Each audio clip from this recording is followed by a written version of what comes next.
दोनों ट्रेन को Balasore railway station से होते हुए आराम से क्रॉस कर लेना था। मतलब ये अगर टाइम मेंटेन करके चलती तो करीब 4:30 बजे से पहले बालासुर रेलवे स्टेशन को पार कर लेती। हमारे रेलवे सिस्टम बहुत ज़्यादा ओवरलोडेड भी है। स्टेशन और ट्रेनों में लोगों की भीड़ को हम देख ही सकते हैं। इंडिया में अभी तक बहुत खतरनाक ट्रेन एक्सीडेंट्स हुए हैं। अगर कोई आतंकवादी उस स्टेशन के किसी कर्मचारी से मिलकर इलेक्ट्रॉनिक इंटरलॉकिंग सिस्टम के साथ छेड़छाड़ किया हो तो भी ये एक्सीडेंट हो सकता है।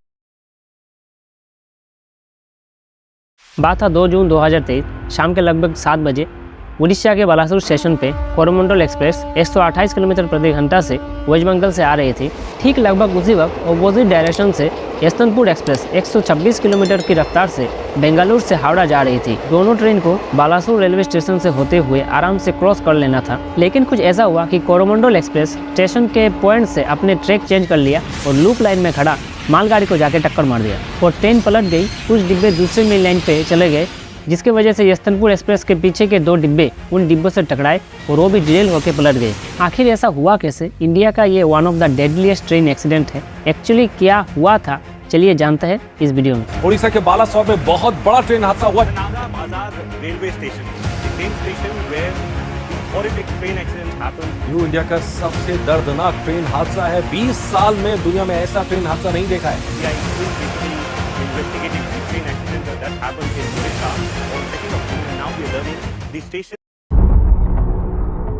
हमारा रेलवे सिस्टम डेवलप है ये हम नहीं कह सकते, क्योंकि आज भी अगर कोई रेलवे ट्रैक खराब हो जाती है तो उनको ठीक करने में बहुत ज़्यादा टाइम लग जाता है। और हमारे रेलवे सिस्टम बहुत ज़्यादा ओवरलोडेड भी है। स्टेशन और ट्रेनों में लोगों की भीड़ को हम देख ही सकते हैं, इसीलिए बहुत सारी दुर्घटना भी होती है। तकरीबन हर 3 या 4 सालों के बीच एक मेजर ट्रेन एक्सीडेंट होती ही है।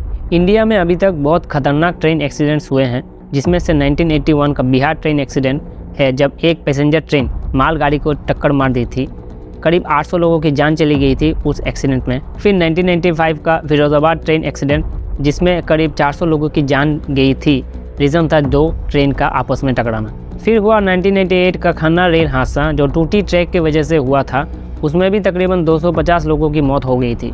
और 1999 का गैजल ट्रेन एक्सीडेंट हुआ, जिसमें करीब 300 लोगों की जान गई थी। कारण था एक लोकल टेररिस्ट ग्रुप ने अटैक किया था। और अब ये 2023 का ओडिशा ट्रेन एक्सीडेंट, जिसमें करीब 350 से ज़्यादा लोग मारे जा चुके हैं अभी तक, और 1000 से भी ज़्यादा जख्मी होकर हॉस्पिटल में एडमिट है। 2 जून दोपहर 2:20 को Coromandel express Shalimar railway station west Bengal से चल पड़ी। करीबन एक दिन बाद 3 जून को इस ट्रेन को Chennai central railway station Tamil Nadu पे पहुंचना था। ये राइट टाइम पे थी और करीबन 6:55 को ट्रेन उड़ीसा बालासुर भांगा बाजार रेलवे स्टेशन के करीब पहुंच चुकी थी। दूसरी तरफ दूसरी मेन लाइन पे चलने वाली यशवंतपुर एक्सप्रेस बेंगलुरु एसएनवीटी से एक दिन पहले, मतलब 1 जून को सुबह 10:35 को चली थी और 2 जून को लगभग 11 बजे हावड़ा जंक्शन पे पहुंचने वाली थी। और वो भी लगभग इसी टाइम 6:55 को भांगा बाजार रेलवे स्टेशन क्रॉस करने वाली थी। और यहाँ मैं आपको एक बता दूं कि यशवंतपुर एक्सप्रेस अपने निर्धारित समय से 3 घंटा लेट चल रही थी। मतलब ये अगर टाइम मेंटेन करके चलती तो करीब 4:30 बजे से पहले बालासुर रेलवे स्टेशन को पार कर लेती। अब भांगा बाजार एक माइनर रेलवे स्टेशन है, इसीलिए दोनों ही ट्रेन का इस स्टेशन पे कोई स्टॉपेज नहीं था। दोनों ही ट्रेन लगभग अपने फुल पोटेंशियल स्पीड से ही चल रही थी। अब एक्सीडेंट का रीज़न को जानने के लिए हमें पहले बालासुर रेलवे स्टेशन के ट्रैक्स के बारे में थोड़ा जानना पड़ेगा। तो एक्सीडेंट साइट पे टोटल 4 ट्रैक्स थे, जिसमें बीच के 2 मेन ट्रैक्स और साइड के 2 लूप लाइन थे। लूप लाइन बनाया जाता है दूसरे ट्रेनों को साइड देने के लिए। मतलब अगर कोई गुड्स ट्रेन मेन लाइन से आ रही होती है और पीछे से कोई पैसेंजर ट्रेन आ रही है तो गुड्स ट्रेन लूप लाइन में चली जाएगी ताकि पैसेंजर ट्रेन आगे जा सके। जब 2 जून को एक्सीडेंट हुआ उस वक्त दोनों लूप लाइन पे मालगाड़ी खड़ी थी। ठीक उसी वक्त दोनों मेन लाइन से कोरोमंडल एक्सप्रेस और यशवंतपुर एक्सप्रेस ऑपोजिट डायरेक्शन से एक दूसरे को क्रॉस कर रही थी, लेकिन कोरोमंडल एक्सप्रेस सीधी जाने के बजाय पॉइंट एरिया से लूप लाइन पे चली गई और मालगाड़ी को जाके टक्कर मार दी। फिर जो हुआ वो आप जानते ही हैं। अब बात यह है कि कोरोमंडल एक्सप्रेस लूप लाइन पे कैसे चली गई, बल्कि उसको तो सीधा जाना था। दरअसल ट्रेन जब ट्रैक्स चेंज करती है या ट्रेन को किस डायरेक्शन में जाना है वो ट्रेन के ड्राइवर के हाथ में नहीं होता।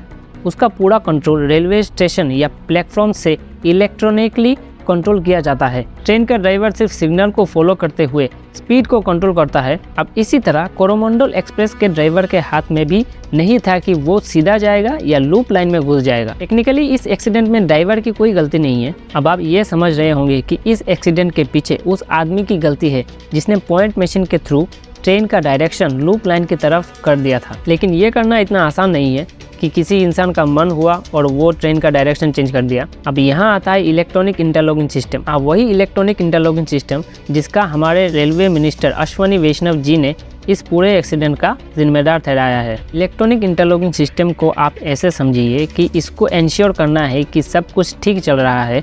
मतलब आप ये समझ लीजिए कि इंसानी गलतियों की वजह से होने वाले एक्सीडेंट रोकना इसका मेन काम है। ये सिस्टम इतने एडवांस है कि अगर किसी स्टेशन पे कोई ट्रैक्स ऑक्युपाइड है या पॉइंट एरिया का डायरेक्शन गलत लाइन की तरफ है तो कभी भी सिग्नल ग्रीन नहीं होगा। यहाँ तक अगर एक रोड का टुकड़ा भी ट्रैक्स पे पड़ा हुआ हो तो भी सिग्नल रेड ही रहेगा। अब इस एक्सीडेंट के पीछे यही हुआ कि पॉइंट मशीन ने पॉइंट एरिया का ट्रैक को लूप लाइन की तरफ करके रखा जबकि उसको सीधा होना चाहिए था। अब एक्सीडेंट के टाइम जब कोरोमंडल एक्सप्रेस होम सिग्नल के नज़दीक था तब ट्रेन का सिग्नल ग्रीन मिला था आगे जाने के लिए। बाद में ड्राइवर ने भी इसी बात को कहा कि उसको ग्रीन सिग्नल मिला था, इसीलिए वो स्पीड मेंटेन करके ट्रेन को आगे भगा रहा था। उसके बाद ये इतना बड़ा हादसा हुआ। अब रेलवे बोर्ड की माने तो electronic interlocking system fail proof है जब तक उसके साथ छेड़छाड़ ना किया जाए। अब यहाँ 3 पॉसिबिलिटीज हो सकती है। पहला, रेलवे ट्रैक्स के सामने किसी कंस्ट्रक्शन के काम के कारण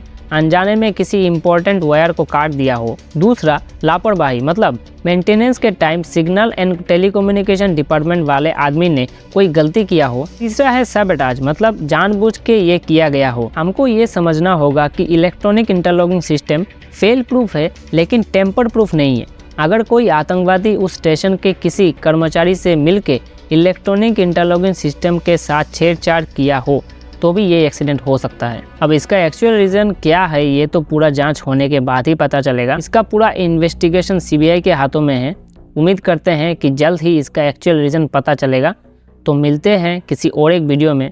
जय हिंद, वंदे मातरम।